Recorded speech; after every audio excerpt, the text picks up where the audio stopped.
데일리 브리핑.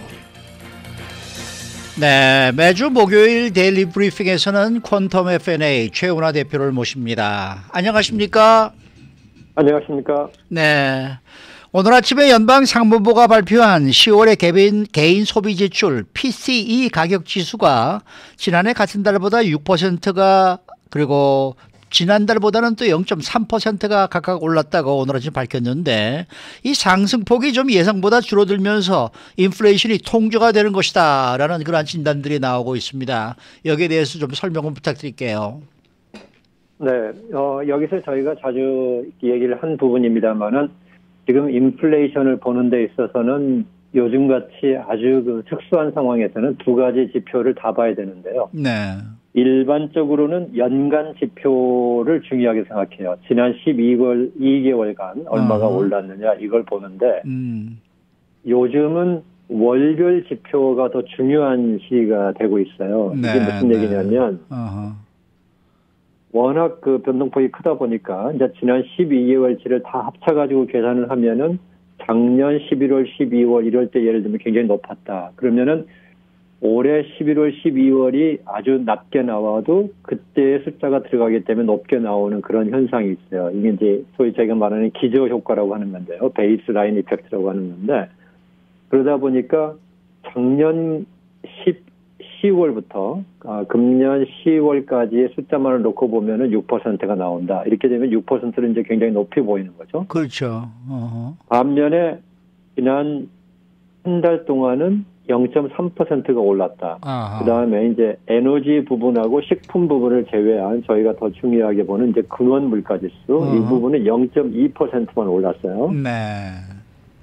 그러면 어느 숫자를 봐야 되느냐 하는 데 대한 이제 그 의문이 생기는 거죠. 6% 오른 거냐, 아니면 0.2%가 지난달에 올랐으니까 앞으로 12개월간 0.2%씩 매달 오른다고 치면 2.4% 오른 게 되는 겁니다.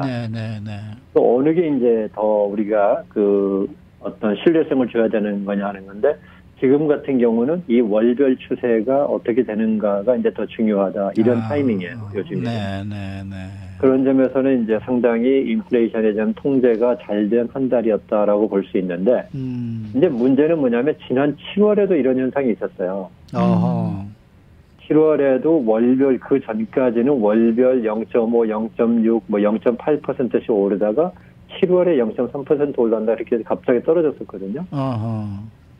그래서 이제부터는 이제 인플레이션이 월별로는 고삐가 잡히나 보다라는 기대를 가져왔는데, 다시 8, 9, 10월에 또 올랐었어요, 급격하게.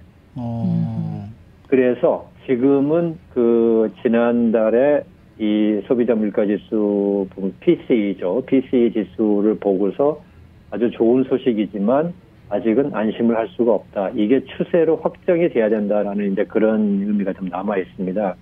그러나 결론적으로는 어쨌든 지난달에 그 PCE 소비자 물가 지수가 근원 지수, 에너지하고 식품을 제외한 근원 지수가 0.2%만 올랐다는 것은 상당히 좋은 징후다. 이렇게 볼 수 있습니다.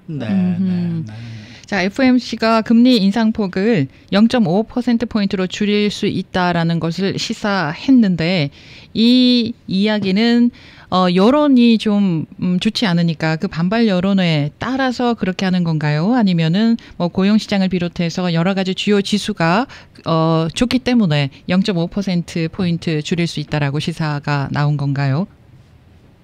일단 그 연준의 입장에서는 그 여론은 크게 영향을 미치지 않아요. 그쪽은 그렇게 그 여론, 그 다음에 여론도 지금 뭐 여러 가지 각도가 있잖아요. 어떤 데는 더 강해야 된다, 약해야 된다 하기 때문에 이제 여론보다는 이제 두 번째 말씀하신 그 각종 주요 지표를 보고 하는 건데, 사실 좀 어제 그 파월 의장의 이제 브루킹스 인스티튜트에서 발언하신 걸 놓고 시장이 크게 반응한 것은 굉장히 의외적인 반응이었었어요. 그게 무슨 얘기냐면, 어제 파월 의장이 얘기한 부분은 전혀 그 전까지의 내용하고 다른 게 하나도 없거든요. 그래서 지금 0.5% 12월에 0.5%포인트 올릴 거라고 하는 것은 이미 시장에서는 70% 이상으로 기대를 하고 있고. 그랬죠. 네. 네, 그래왔고. 그 다음에 이제 어제 파월 의장의 얘기를 보시면은 저희가 아마 2주 전인가 3주 전에 한번 이 얘기를 했던 걸로 기억나는데, 네. 앞으로 연준은 금리를 낮추겠다 이런 뜻이 아니고, 계속 강경하게 나가야 되는데, 네. 올리는 폭을 좀 늦춰주면서 대신 길게 올리겠다 이런 뜻입니다. 맞아요.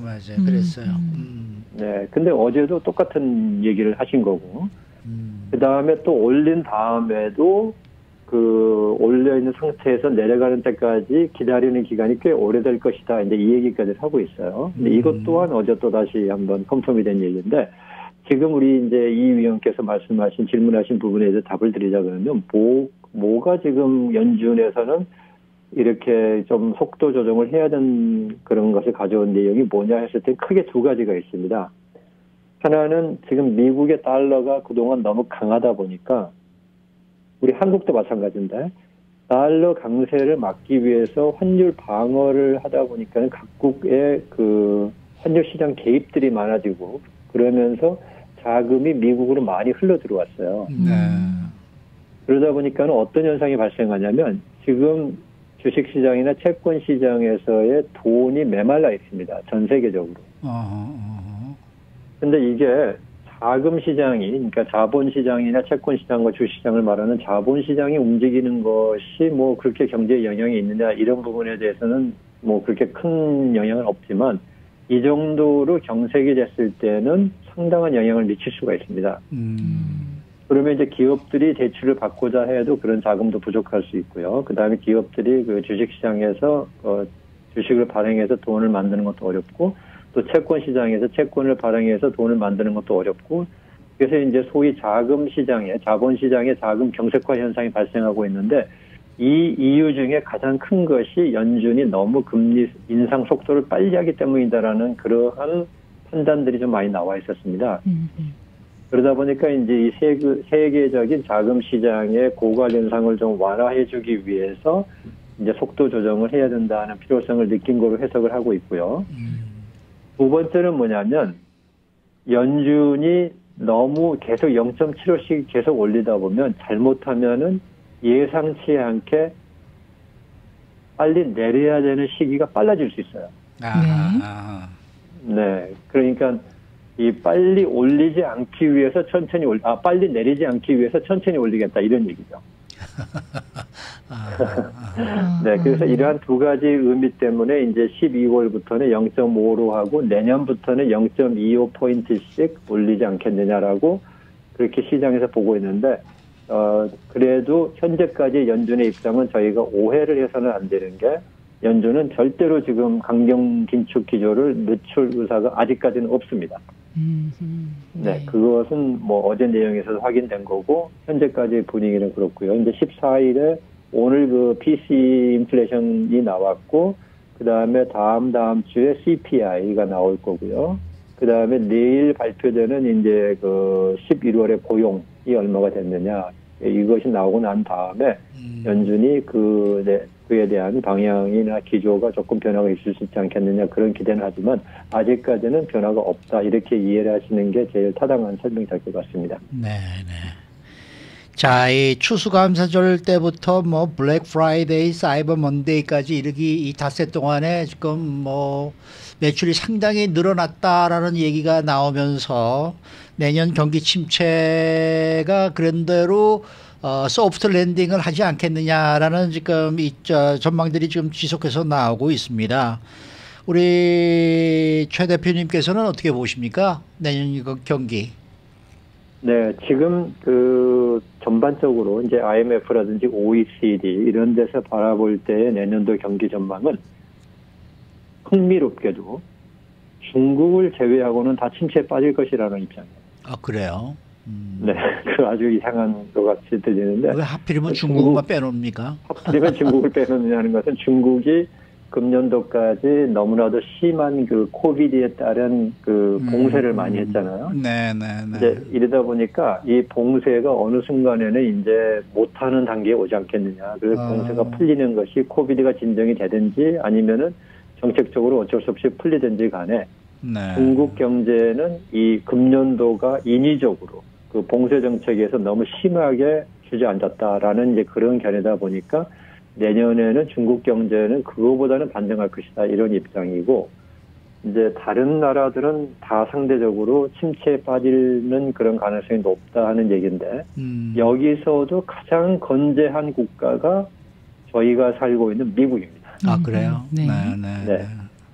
네, 미국의 여러 가지 펀더멘털이 현재까지 미국이 가장 좋아요. 그 고용이 아직도 실업률이 3.7%에 머물고 있고, 그 다음에 지금 계속 발표되는 개인 소득도 오르고 있고, 그 다음에 지출, 그러니까 소비 지출도 오르고 있고, 여러 가지 면에서 미국은 아직까지 상당히 건재해서 과연 경기 침체가 올 것인가라는 그러한 그 의구심이 생길 정도인데, 실제로 이제 그 2, 4분기죠. 지난 그 7월부터 9월까지 미국 경제가 2.9%를 성장을 했었어요. 연율 기준으로. 그렇기 때문에 이번 4, 4분기가 어떻게 될 것이냐. 아까 말씀하신 그 연말 대목 판매라든지 이런 것들이 좋은 결과를 보면 지금 그래도 4, 4분기도 상당한 적어도 2% 이상의 성장을 할 것이다. 지금 예상이 되고 있어요.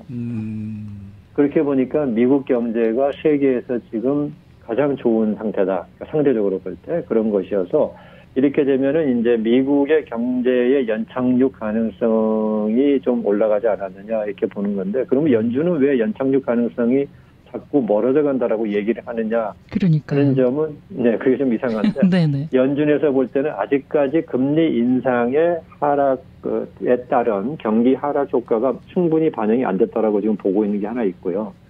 거기에 가장 결정적인 게 뭐냐면 미국의 몰기지 시장이에요.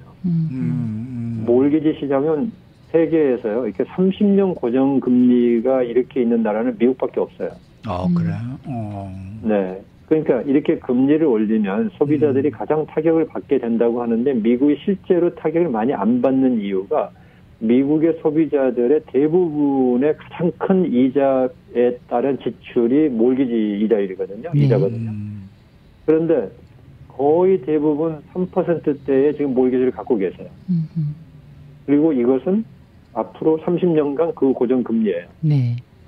그래서 금리를 아무리 올려도 지금 집에서 한 달 페이먼이 바뀌시는 분들이 거의 없으실 겁니다. 반면에 그러다 보니까 집을 못 파시는 거죠. 그렇죠. 집을 팔고 새 집으로 이사 가시면 새로운 몰기지를 받으시면 금리가 대폭 올라가고 대폭 올라가니까 네, 부동산 시장의 침체는 올 수 있지만 부동산을 갖고 계신 주택을 갖고 계신 분들의 페이먼의 부담은 안 올라간다는 거죠. 그래서 미국이 지금 하는데 연준에서는 이것도 지금 감안하는 거예요. 몰기지 금리가 안 올라가기 때문인데 부동산 시장이 침체가 되는 것에 따른 효과가 나오게 되면은 경기 침체가 가속화할 수 있다라는 그런 것 때문에 연준은 연착륙 가능성이 낮아지고 있다라는 그런 입장을 피고 있는데 그래서 종합적으로 얘기 드리면은 중국은 인위적인 봉쇄 때문에 나타났던 침체에서 약간은 올라갈 거라는 점에서 중국은 좀 내년도에 반등하지 않겠느냐는 거고 전 세계적으로는 침체 가능성이 꽤 높다. 그러나 미국이 그중에서는 가장 그래도 상대적으로 괜찮은 상태다. 이것이 현재까지의 경기 침체에 대한 전망입니다. 네. 지금 그 유튜브 창에 댓글을 달아주신 내용이 하나가 있는데요. 라디오 코리아는 최은하 대표님 아니었으면 경제 분석을 어떻게 하실 뻔하셨습니까? 보너스라도 좀 두둑히 들으시면 어떨런지요라고 댓글 달아주신 분이 계십니다. 아유 감사합니다. 네. 이거 아시는 분이죠? 보너스 얘기 나오는 거 보니까 아시는 분이 지금 올린 것 같은데. 오늘 말씀 잘 들었습니다. 네, 감사합니다. 네, 지금까지 퀀텀 F&A 최은하 대표와 함께했습니다.